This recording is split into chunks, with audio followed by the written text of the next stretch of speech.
आज हम एक बहुत ही आम पहेली को सुलझाने की कोशिश कर रहे हैं। हम सब जानते हैं कि बड़ी चीज़ों में वक्त लगता है, चाहे वो एक नया हुनर सीखना हो या मान लीजिए एक बिजनेस खड़ा करना हो। फिर भी हम में से ज़्यादातर लोग 2 हफ्ते की कोशिश के बाद ही हार क्यों मान लेते हैं? यह एक बहुत ही दिलचस्प सवाल है और मुझे लगता है इसका जवाब हमारी काबिलियत में नहीं बल्कि हमारी सोच में छिपा है। बिल्कुल। हमारे पास एक ऑडियो बुक का सारांश है जो यही दावा करता है कि इस पहेली का जवाब हमारी रफ्तार की दीवानगी में है। हम एक ऐसी दुनिया में रहते हैं जहां सब कुछ तुरंत चाहिए। हाँ, फूड डिलीवरी से लेकर सफलता तक। और ये किताब इसी धारणा को चुनौती देती है। इसका एक मुख्य तर्क ये है, असली विकास हमारी मनचाही गति से शायद ही कभी होता है। और लेखक सफलता को एक ऐसे सिस्टम के रूप में देखते हैं जहां मेहनत का फल तुरंत नहीं मिलता बल्कि कुछ समय बाद मिलता है। इसे डिलेड रिवॉर्ड सिस्टम कहा जाता है। अच्छा, तो ये सिर्फ इंतजार करना नहीं है, ये समझना है कि आप जो मेहनत आज कर रहे हैं उसका इनाम भविष्य में मिलेगा और उस इनाम के लिए खेल में टिके रहना ही असली कौशल है। तो आज की हमारी इस बातचीत का मकसद यही समझना है कि धीमी प्रगति असल में नाकामी नहीं है, बल्कि असली विकास का एक स्वाभाविक और जरूरी हिस्सा है। चलिए इस विचार की गहराई में उतरते हैं। तो शुरुआत इस बात से करते हैं कि हमें इतनी जल्दी नतीजे चाहिए ही क्यों? मतलब ये विचार आता कहाँ से है? हाँ, और यहीं पर बात आती है झटपट सफलता के भ्रम की। ये ऑडियो बुक कहती है कि हमारी पूरी संस्कृति ही हमें ये खतरनाक विचार बेच रही है कि सब कुछ तेजी से होना चाहिए। हम सोशल मीडिया पर देखते हैं किसी ने 6 महीने में अपनी पूरी जिंदगी बदल दी, किसी ने 1 साल में करोड़ों कमा लिए, और हमें लगने लगता है कि यही नॉर्मल है ना? और ये एक बहुत बड़ा मानसिक जाल है, क्योंकि हम उन कहानियों के पीछे के 10 साल का संघर्ष नहीं देखते, बिल्कुल नहीं देखते। तौलने लगते हैं। लेखक इस बात पर जोर देते हैं कि जब बात सार्थक चीजों की आती है, जैसे कोई वाद्य यंत्र सीखना हो या एक मजबूत रिश्ता बनाना हो, हाँ, या एक टिकाऊ व्यवसाय खड़ा करना हो, तो ये सब मैराथन दौड़ हैं, 100 मीटर की रेस नहीं। तो फिर ये धीमी प्रगति असफलता जैसी महसूस क्यों होती है? जब हम देखते हैं कि 1 महीने जिम जाने के बाद भी शरीर में कोई बड़ा बदलाव नहीं आया, तो हम इतने निराश क्यों हो जाते हैं? क्योंकि हमारी उम्मीदें ही गलत तय की गई हैं।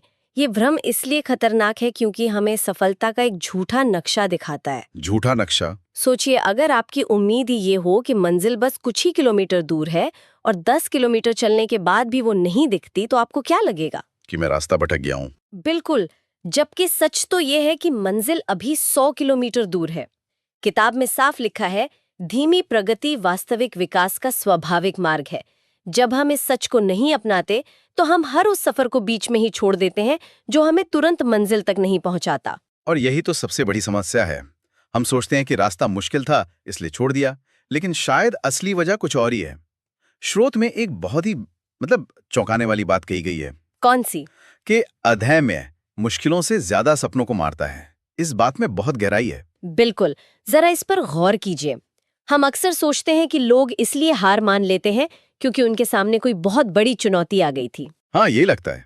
लेकिन ये ऑडियो बुक तर्क देती है कि ज्यादातर लोग इसलिए नहीं हारते कि काम मुश्किल है, बल्कि इसलिए हारते हैं क्योंकि उन्हें मनचाहे समय में परिणाम नहीं मिलते, उनकी काबिलियत कम नहीं होती, उनका धैर्य कम पड़ जाता है। ये जो चक्र है ये तो बहुत जाना पहचाना लगता है। मुझे याद है मैंने नए साल पर तय किया था कि मैं हर रोज 15 मिनट ध्यान करूंगा। अच्छा। पहले 3 दिन तो बड़ा अच्छा लगा। चौथे दिन मुझे लगा इससे हो क्या रहा है, कोई फर्क तो महसूस नहीं हो रहा, और 1 हफ्ते के अंदर मैंने हार मान ली। मैं भी उसी चक्र का शिकार हुआ। आपने बिल्कुल सही उदाहरण दिया। लेखक इसी चक्र का वर्णन करते हैं। पहला कदम, आप बड़े जोश और उत्साह के साथ शुरुआत करते हैं। दूसरा, आप बहुत जल्दी नतीजों की उम्मीद करते हैं, शायद कुछ ही दिनों में। तीसरा, जब कोई खास बदलाव नहीं दिखता तो आपका खुद पर और उस प्रक्रिया पर विश्वास डगमगाने लगता है। और फिर आता है चौथा कदम। और चौथा अंतिम कदम, आप हार मान लेते हैं। तो सवाल ये है कि इस चक्र को कैसे तोड़ा जाए? हम उस बिंदु तक कैसे पहुंचे जहां विश्वास डगमगाने के बजाय और मजबूत हो? इसका जवाब इस ऑडियो बुक के सबसे शक्तिशाली विचारों में से एक में छिपा है, अदृश्य प्रगति। अदृश्य प्रगति। ये समझना कि काम हो रहा है भले ही वो दिख ना रहा हो। अच्छा, तो अगर हमें तुरंत नतीजे नहीं दिखते तो हमारा विश्वास डगमगाने लगता है। लेकिन मुझे लगता है कि सबसे बड़ी चुनौती ये नहीं है। सबसे बड़ी चुनौती तब होती है जब आपको कुछ भी नहीं दिखता। कोई नतीजा नहीं, कोई प्रतिक्रिया नहीं, बस खामोशी। लेखक इसे अदृश्य प्रगति कहते हैं। और ये कॉन्सेप्ट मेरे लिए सबसे ज्यादा दिलचस्प था। हाँ, और इससे समझाने के लिए बीज का उदाहरण बेहतरीन है। मुझे वो बीज वाला उदाहरण बहुत पसंद आया। ये कुछ ऐसा है जो हम सब जानते हैं लेकिन रोजमर्रा की जिंदगी में भूल जाते हैं। हम बीज बोते हैं और अगले दिन आकर देखते हैं कि पौधा निकला या नहीं। हाँ, फिर तीसरे दिन भी कुछ नहीं दिखता। तो हमें लगता है कि बीज ही खराब था। हम जमीन खोद कर देखना चाहते हैं कि कुछ हो भी रहा है या नहीं। और यही अधीरता है। हम भूल जाते हैं कि सतह के नीचे एक पूरा इकोसिस्टम काम कर रहा है। जड़ें फैल रही हैं, जमीन से पोषण लिया जा रहा है, एक मजबूत नींव तैयार हो रही है। वो सारी तैयारी जो उस पहले अंकुर को फूटने के लिए जरूरी है। बिल्कुल, यही अदृश्य प्रगति है। हमारे प्रयास बर्बाद नहीं हो रहे हैं, वे जमा हो रहे हैं। लेकिन ये मानसिक रूप से बहुत मुश्किल है। हमारा दिमाग तत्काल प्रतिक्रिया चाहता है। हम सबूत चाहते हैं। क्या ये काम कर रहा है? क्या मैं बेहतर हो रहा हूं? और जब वो सबूत नहीं मिलता तो शक पैदा होता है। ठीक यहीं पर धैर्य की असली परीक्षा होती है। इस किताब के अनुसार धैर्य का मतलब बिना लगातार पुष्टि के प्रक्रिया पर भरोसा करना है। ये जानना कि आप जो कर रहे हैं वो जमा हो रहा है, भले ही आप उसे अभी देख नहीं पा रहे हैं। ये एक भावनात्मक चुनौती है क्योंकि इसमें अनिश्चितता में शांत रहने की क्षमता शामिल है। तो इसका मतलब ये हुआ कि धैर्य सिर्फ मतलब दांत पीसकर समय गुजारना नहीं है। ये एक तरह की मानसिक ट्रेनिंग है, एक सक्रिय प्रक्रिया है। बिल्कुल, लेखक इसे एक मेंटल जिम की तरह बताते हैं। जब आप धैर्य का अभ्यास करते हैं तो आप अनजाने में ही अपनी मानसिक शक्ति का निर्माण कर रहे होते हैं। अच्छा। हाँ, इससे कई ऐसी क्षमताएं विकसित होती हैं जो जीवन के हर क्षेत्र में काम आती हैं। जैसे कि कौन-कौन सी क्षमताएं? सबसे पहले तो आता है मन का संतुलन, जिसे इमोशनल स्टेबिलिटी कहते हैं। इसका मतलब है कि अगर आप वजन कम कर रहे हैं और एक हफ्ते मेहनत के बाद भी वजन का कांटा हिला तक नहीं, तो आप निराश होकर सब कुछ छोड़ नहीं देते। आप प्रक्रिया पर भरोसा रखते हैं। सही। दूसरी क्षमता है दीर्घकालिक सोच, मतलब लॉन्ग टर्म थिंकिंग। आप आज के छोटे मोटे फायदों के बजाय भविष्य के बड़े इनाम पर ध्यान केंद्रित करना सीखते हैं। आप ये समझने लगते हैं कि आज का छोटा सा त्याग कल एक बड़ी सफलता की नींव बनेगा। एकदम सही। और अनुशासन और लचीलापन भी इसी से जुड़ा है ना? अनुशासन इसलिए क्योंकि आप तब भी काम करते रहते हैं जब आपका मन नहीं होता या जब नतीजे नहीं दिखते। हाँ, और लचीलापन यानी रेजिलियंस इसलिए क्योंकि आप छोटी मोटी असफलताओं को अंत नहीं बल्कि सीखने का एक मौका मानते हैं। और इन सब के ऊपर आत्मविश्वास। जब आप लंबे समय तक टिके रहने के बाद आखिरकार नतीजे देखते हैं तो आपका जो कॉन्फिडेंस बनता है वो रातों रात मिली सफलता से कभी नहीं मिल सकता। एक मिनट रुकिए, यहाँ मैं थोड़ा असहमत हूँ। आज की दुनिया में अगर आप तेजी से आगे नहीं बढ़ेंगे तो कोई और आपसे आगे निकल जाएगा। Slow and steady wins the race वाली कहावत क्या आज भी उतनी ही सच है? ये बहुत ही जरूरी सवाल है। क्या ये ऑडियो बुक इस बात पर कुछ कहती है कि इस रफ्तार की दौड़ में टिकाऊ सफलता कैसे हासिल की जाए? हाँ, बिल्कुल कहती है। और लेखक तेज बनाम टिकाऊ सफलता के बीच एक बहुत महत्वपूर्ण अंतर बताते हैं। वे ये नहीं कहते कि रफ्तार बुरी है, लेकिन वे कहते हैं कि सिर्फ रफ्तार के पीछे भागना खतरनाक हो सकता है। ऐसा क्यों? ऐसा लगता है कि हर कोई तेज सफलता ही चाहता है। यहाँ जो आकर्षक बात है वो है नींव का विचार। सोचिए, एक गगनचुंबी इमारत के बारे में जिसे बनाने में सालों लगते हैं। ठीक है।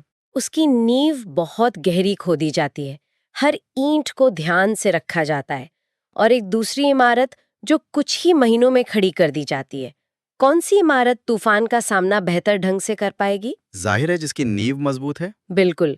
धीमी प्रक्रिया आपको सीखने, गलतियां करने, अपनी रणनीति सुधारने और एक मजबूत नींव बनाने का समय देती है।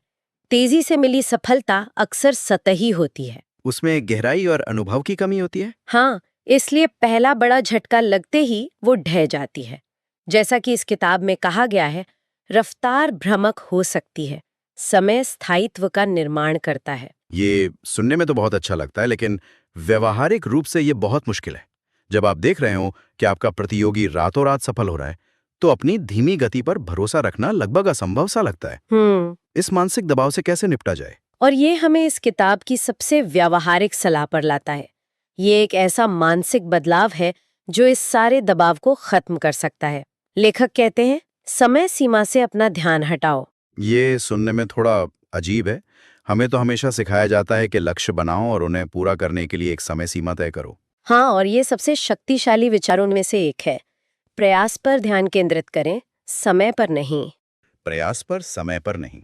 इसका मतलब ये नहीं है कि आपके पास लक्ष्य नहीं होने चाहिए, लेकिन आपका सारा ध्यान इस बात पर नहीं होना चाहिए कि मैं अपने लक्ष्य तक कब पहुंचूंगा।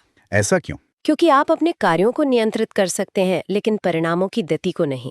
अच्छा। आप हर दिन 1 घंटा लिखने की प्रैक्टिस कर सकते हैं, ये आपके नियंत्रण में है। लेकिन आप कितनी जल्दी एक बेस्ट सेलिंग लेखक बनेंगे, ये आपके नियंत्रण में नहीं है। कब होगा, इस पर ध्यान केंद्रित करने से निराशा और चिंता पैदा होती है। और ये आपको प्रक्रिया से दूर ले जाता है। बिल्कुल। जबकि अगर ध्यान दैनिक प्रगति पर हो तो शांति मिलती है। आपका ध्यान प्रक्रिया पर केंद्रित हो जाता है। आप हर दिन के अंत में ये सोचकर संतुष्ट हो सकते हैं कि मैंने आज वो किया जो मुझे करना था। परिणाम जब आने होंगे तब आएंगे। आप नतीजों के गुलाम नहीं रहते, बल्कि प्रक्रिया के मालिक बन जाते हैं। और यहीं पे शायद वो क्या कहते हैं, चक्रवृद्धि प्रभाव, कंपाउंड इफेक्ट काम करता है। बिल्कुल। चक्रवृद्धि प्रभाव को समझने का सबसे अच्छा तरीका है एक स्नोबॉल की कल्पना करना। जब आप एक छोटी सी बर्फ की गेंद को पहाड़ी से लुढ़काते हैं, तो शुरुआत में वो बहुत धीरे धीरे बढ़ती है। आपको लगता है कि कुछ खास फर्क नहीं पड़ रहा, लेकिन वो लगातार घूमते हुए अपने साथ और बर्फ चिपकाती जाती है, और एक पॉइंट के बाद वो इतनी तेजी से बड़ी होती है कि आप हैरान रह जाते हैं। और ज्यादातर लोग उस पॉइंट तक पहुंचने से पहले ही हार मान लेते हैं। सही, वे धैर्य खो देते हैं। धैर्य ही वो गोंद है जो इस समीकरण को एक साथ जोड़े रखता है। छोटे समझदारी भरे कार्य प्लस निरंतरता प्लस समय इज इक्वल टू असाधारण परिणाम। अच्छा। धैर्य के बिना निरंतरता और समय वाले हिस्से टूट जाते हैं और चक्रवृद्धि प्रभाव का जादू कभी शुरू ही नहीं हो पाता। तो धैर्य ही वो कुंजी है जो चक्रवृद्धि के जादू का ताला खोलती है। हाँ, धैर्य आपको खेल में तब तक बनाए रखता है जब तक कि चक्रवृद्धि प्रभाव अपना असर दिखाना शुरू ना कर दे। तो आज के इस पूरी बातचीत का सार यही निकलता है। इस ऑडियो बुक का अंतिम संदेश बहुत सीधा और स्पष्ट है। लंबे समय तक टिके रहें। ये सुनने में जितना सरल है, असल जिंदगी में इसे करना उतना ही मुश्किल है। हाँ, खासकर तब जब पूरी दुनिया आपको जल्दी करने के लिए कह रही हो। सही बात है। लेकिन ज्यादातर बड़ी सफलताएं, ज्यादातर महत्वपूर्ण उपलब्धियां लंबे समय तक किए गए अनदेखे अनजाने प्रयासों के बाद ही मिलती हैं। धीमी प्रगति फिर भी प्रगति है, और देर से मिली सफलता भी सफलता है। ये सिर्फ एक मैराथन है, स्प्रिंट नहीं। मुख्य बात तो बस नजरिए में बदलाव की है। हर दिन पुष्टि या तारीफ चाहने के बजाय प्रक्रिया पर भरोसा करना, ये समझना कि आपके छोटे छोटे प्रयास भले ही आज अदृश्य हो, कहीं ना कहीं जमा हो रहे हैं और भविष्य की एक मजबूत इमारत की नींव बना रहे हैं। बिल्कुल। धैर्य केवल इंतजार करना नहीं है, ये एक सक्रिय विश्वास है कि आपके लगातार किए गए प्रयास अंत में जरूर फल देंगे। और यही विश्वास आपको उन मुश्किल दिनों में आगे बढ़ने की ताकत देता है जब आपको लगता है कि कुछ भी काम नहीं कर रहा है। ये चर्चा हमें एक बहुत ही विचारणीय प्रश्न पर छोड़ जाती है। लेखक हमें प्रयास पर ध्यान केंद्रित करने के लिए कहते हैं, समय पर नहीं। लेकिन एक सवाल उठता है, अगर प्रगति अक्सर अदृश्य होती है तो कोई ये कैसे तय करे कि वे सही रास्ते पर धैर्य रख रहे हैं या बस गलत दिशा में समय और प्रयास बर्बाद कर रहे हैं? धैर्य और जिद के बीच की महीन रेखा को कोई कैसे पहचाने?